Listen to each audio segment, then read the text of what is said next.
Why so serious? Good. Oh, good, the Oscar nominations. Let's have a look at them.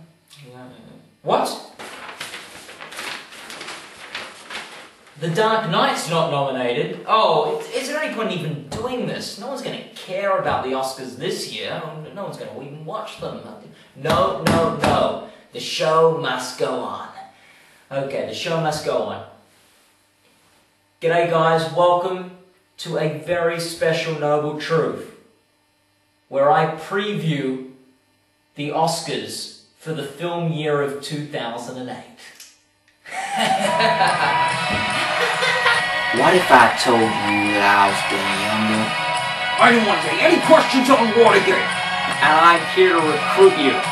The dead are still dead. Oh, because I thought she'd be watching.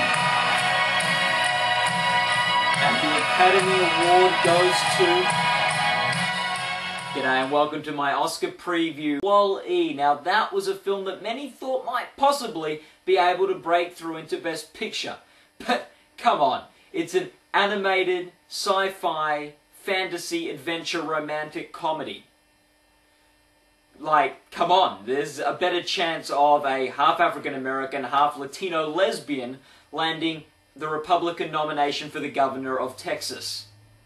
Wall-E should be happy with its 6 nominations.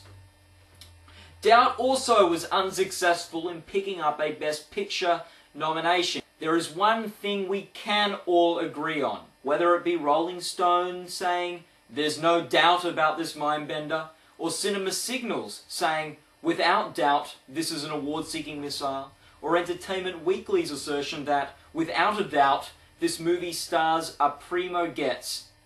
Yes, without a doubt, doubt is the most successfully overused pun of the 2008 award season.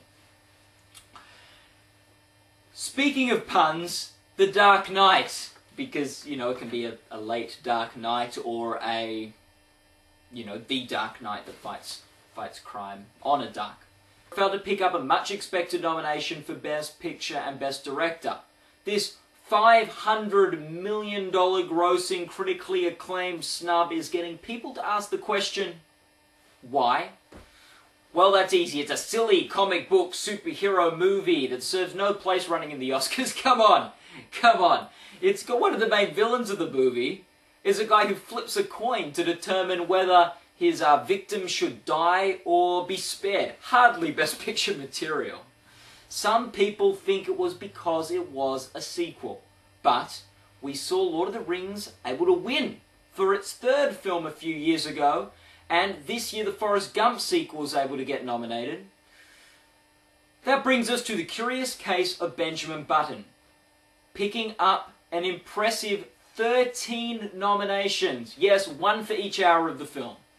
This is a story of a man who is born older, and as he gets older, he gets younger. Or is it, as he gets younger, he gets older? It's no surprise to me that this movie was embraced by the industry. Come on, a good portion of all actors in Hollywood's paychecks goes towards the pursuit of trying to age backwards. To the movie-going public, this may have been a fantasy, but to Nicole Kidman, it was an attainable reality that was only 1 Botox appointment away. Speaking of Nicole Kidman, she originally had the title role for the film The Reader. Now, when she got pregnant, she had to step down from that role, and Kate Winslet took over, and it has earned Kate Winslet her 6th nomination for an Academy Award. Boy, I bet Nicole Kidman's regretting having that baby almost as much as she regrets doing Australia. Kate Winslet has never won an Oscar before, and thanks to a bravado performance, she is now on the fast track to victory.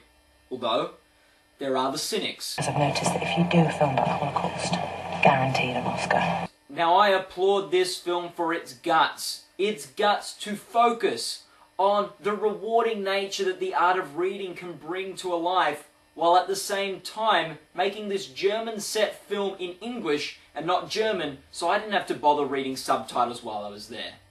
Boy, I couldn't think of anything worse than reading. The politically charged film this year is Milk. Picked up a boatload of Oscar nominations, and Sean Penn is considered the frontrunner to take the Best Actor trophy on Oscar night.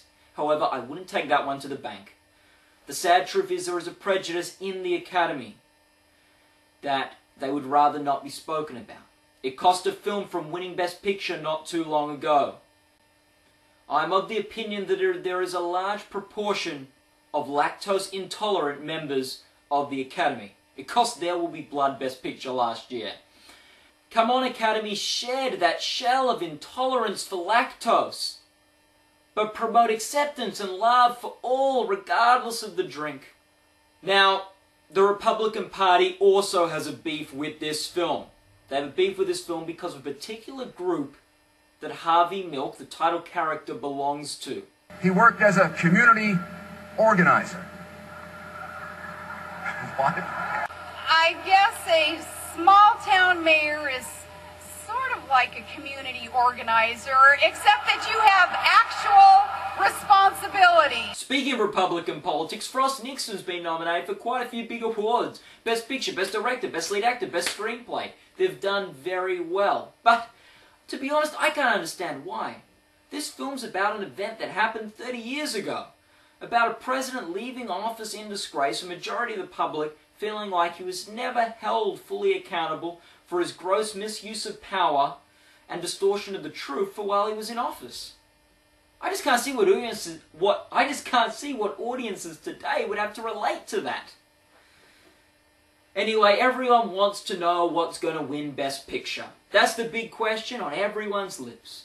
So I thought to find out the answer, we'd ask the guy with all the answers. G'day Jamal, thanks for joining me to answer this tough question. The question is, what is going to win Best Picture at this year's Academy Awards? Is it A, The Curious Case of Benjamin Button, B, Frost Nixon, C, The Reader, or D, Slumdog Millionaire? I didn't include Milk because apparently Sean Penn doesn't care about awards. I'd like to phone a friend. Okay. Before Jamal came in today, he gave us the number of the friend he would like to call in the event that he would need to use his phone a friend. His friend is Richard. He's a retired public servant.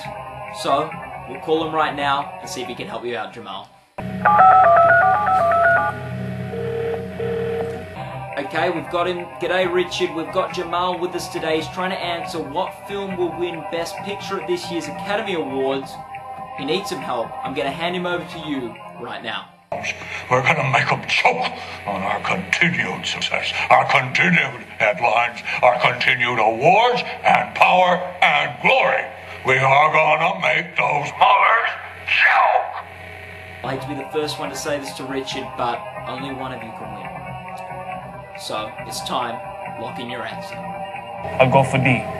Lock in D, Slumdog Millionaire. We'll find out if Jamal was right at this year's Academy Awards. And Jamal, you better hope you're not right, because we take cheating very seriously here on The Noble Truth. Anyway, thanks Jamal. Well, it was good to hear what Jamal thought. It'll be even better to hear what I think is going to win. Actually, I have to agree. Best Picture will go to Slumdog Millionaire. Best Director will go to Slumdog Millionaire. Best Adapted Screenplay will go to Slumdog Millionaire. Best Original Screenplay, gonna go out on a limb and say Wall-E will take it.